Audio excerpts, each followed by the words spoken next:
Assalamualaikum warahmatullahi wabarakatuh. Perkenalkan, nama saya Priska Presilia dari kelompok 1 dengan NPM 2018 21500 230.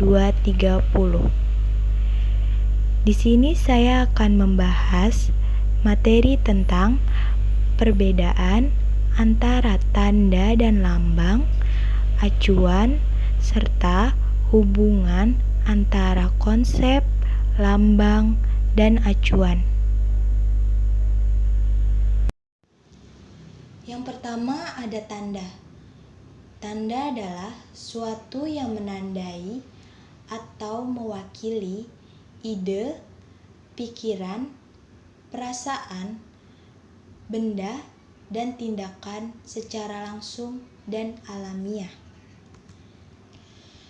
Selanjutnya, tanda juga memiliki contoh, yaitu yang pertama, jika seseorang tertawa, hal tersebut menjadi tanda bahwa dia sedang bahagia atau bergembira. Yang kedua, jika seseorang menangis, hal tersebut menjadi tanda bahwa dia sedang bersedih.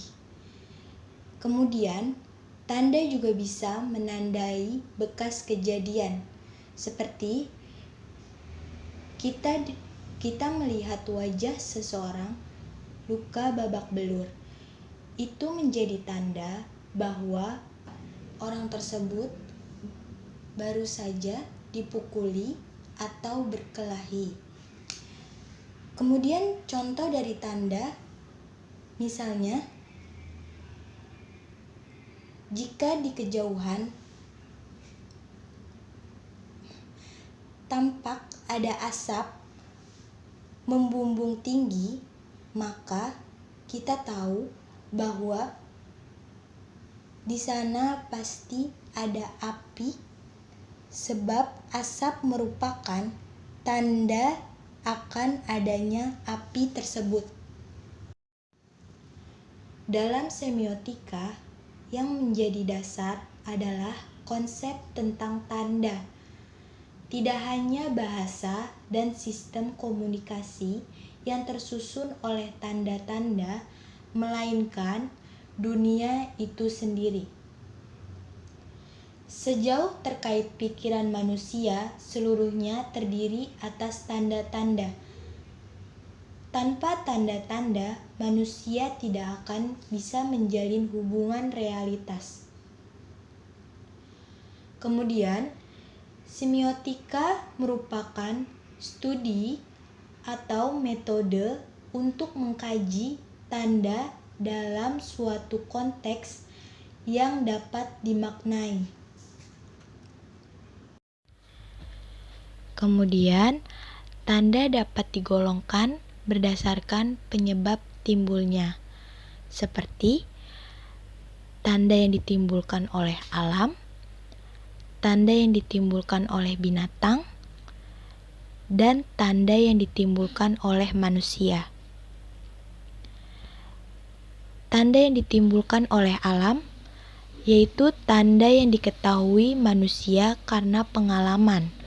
Contoh, hari mendung tanda akan hujan, dan hujan terus-menerus akan menimbulkan banjir. Kemudian, tanda yang ditimbulkan oleh binatang. Tanda yang diketahui dari binatang tersebut, seperti anjing menggonggong, tanda ada orang masuk halaman.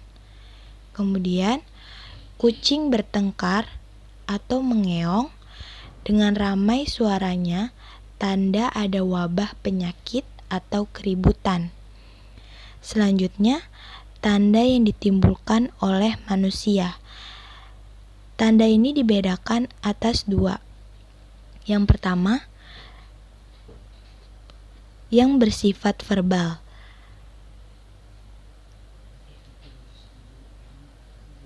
Adalah tanda yang dihasilkan oleh manusia melalui alat-alat bicara. Dan yang kedua, tanda yang bersifat nonverbal digunakan manusia untuk berkomunikasi sama halnya dengan tanda verbal. Tanda nonverbal dapat dibedakan atas tanda yang dihasilkan oleh anggota badan sebagai bahasa isyarat. Misalnya, acungan jempol bermakna hebat, bagus, dan lain sebagainya. Kemudian, mengangguk bermakna ya, menghormat, atau sebagainya. Sedangkan menggeleng kepala bermakna tidak, bukan, atau sebagainya. Kemudian tanda yang dihasilkan melalui bunyi suara. Misalnya, bersiul bermakna gembira, memanggil, ingin kenal, atau sebagainya. Menjerit bermakna sakit, minta tolong, atau bahaya. Batuk kecil bermakna ada orang ingin kenal dan sebagainya. Yang kedua, ada lambang. Lambang adalah sejenis tanda dapat berupa bunyi seperti dalam bahasa, gambar seperti dalam tanda lalu lintas, warna seperti dalam warna rambu-rambu lalu lintas, gerak-gerik anggota tubuh, dan sebagainya. Secara konvensional digunakan untuk melambangkan atau menandai sesuatu. Perbedaan lambang dengan tanda. Lambang berbeda dengan tanda. Lambang tidak bersifat langsung dan alamiah. Lambang menandai sesuatu yang lain secara konvensional. Misalnya, ketika kita melihat di gang atau di jalan ada bendera berwarna kuning, baik dari kain atau kertas, maka kita tahu bahwa di daerah tersebut atau di daerah itu atau di jalan itu ada orang meninggal. Karena secara konvensional bendera kuning dijadikan tanda akan adanya kematian. Kemudian, lambang bersifat arbitrer dan sebaliknya, tanda tidak bersifat arbitrer. Yang dimaksud arbitrer adalah tidak adanya hubungan langsung yang wajib antara lambang dan yang dilambangkan. Yang ketiga ada acuan. Acuan adalah sesuatu atau benda yang ditunjuk oleh kata atau bahasa, baik sesuatu itu bersifat realistis, imajinatif, maupun ilusi. Kemudian, contoh dari acuan adalah kata, "Hei siput, jalanlah lebih cepat." Kata siput merupakan acuan. Sedangkan, "Hei siput" juga termasuk acuan karena kata tersebut diutarakan oleh manusia untuk memanggil orang lain dengan sebutan siput. Karena orang tersebut berjalan lamban seperti siput. Kita berhadapan dengan acuan yang dipindahkan.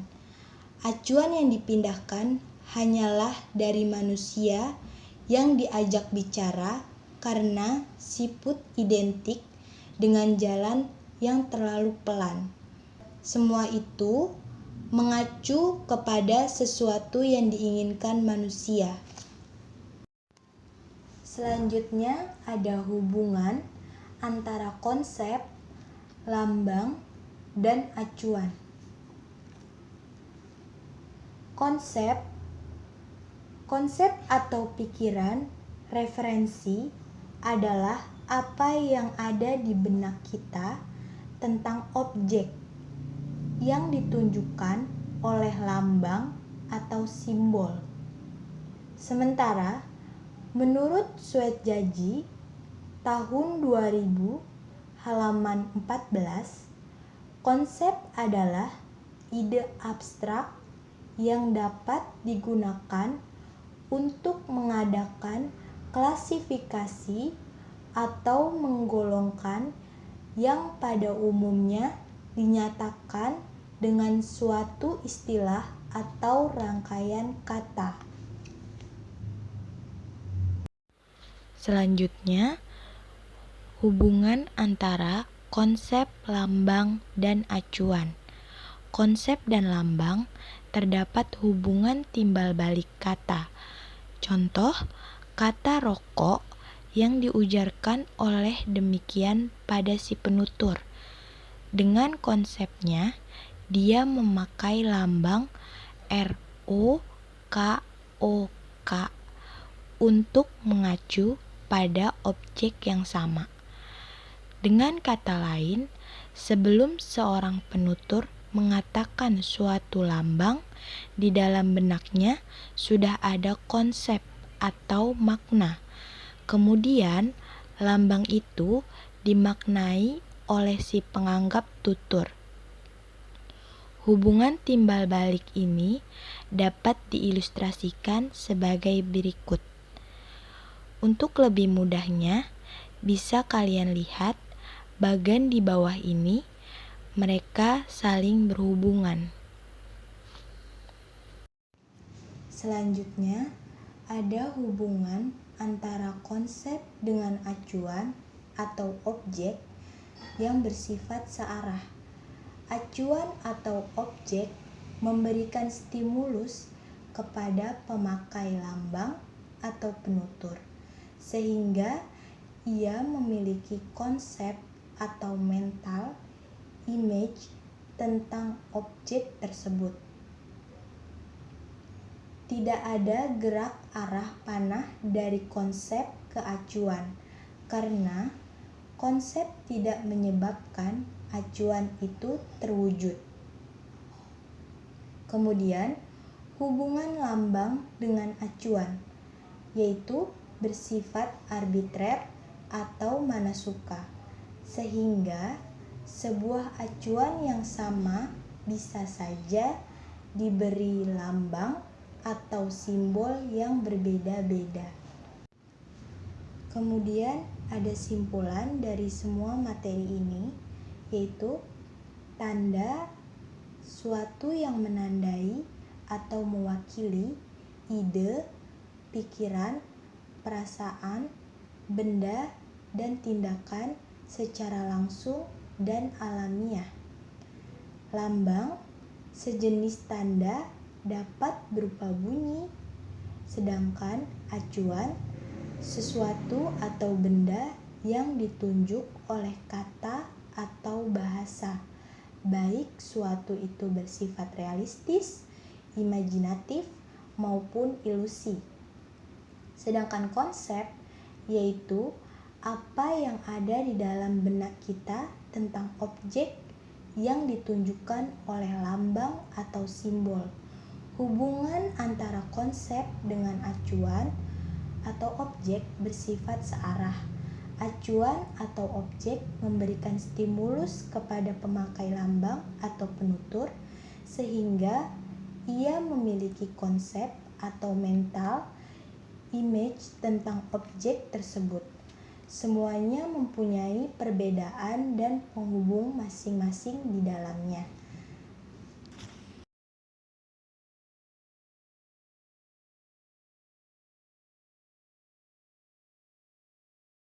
Sekian materi yang bisa saya sampaikan. Terima kasih bagi yang sudah menyimak materi saya pada hari ini. Kurang lebihnya mohon maaf. Wassalamualaikum warahmatullahi wabarakatuh.